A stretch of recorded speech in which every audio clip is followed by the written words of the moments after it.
সংসদে নারীদের প্রতিনিধিত্ব শুধুমাত্র প্রাইস পোস্টিংয়ের মধ্যে সীমাবদ্ধ না থাকুক, বরং নারীদের প্রকৃত যে অংশগ্রহণ একজন রাজনীতিবিদ হিসেবে সেটা যেন নিশ্চিত হয়। বর্তমান ইসি আমাদের শাপলা প্রতীক দিতে গিয়ে তারা তাদের জায়গা থেকে লম্বা সময় একটা স্বেচ্ছাচারিতা করেছে এবং কোনো আইনগত বাধা না থাকা সত্ত্বেও আমাদেরকে শাপলা না দিয়ে শাপলা কলি দেওয়া হয়েছে।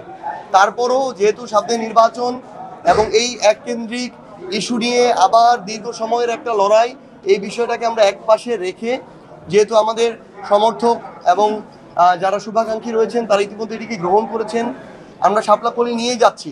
কিন্তু আমরা ইসিকে আমাদের জায়গা থেকে আহ্বান করব, তারা যদি এই একই ধরনের আচরণ আগামীতে করেন তাদের উপরে কিন্তু আস্থার সংকট তৈরি হবে। আমরা চাই তারা সর্বোচ্চ নিরপেক্ষ এবং সুষ্ঠুভাবে তাদের যে প্রতিষ্ঠানের স্বাধীন যে একটা সাংবিধানিক অবস্থান সেটা যেন বজায় রাখে। তারা যেন পূর্বের ন্যায় কোনো দলীয় নির্বাচন কমিশনে পরিণত না হয়। যদি এইরকম তাদের ভিতরকার কারো চিন্তা বা চেষ্টা থাকে তাহলে তাদের পরিণতি তাদের পূর্বসূরীদের মতোই হবে।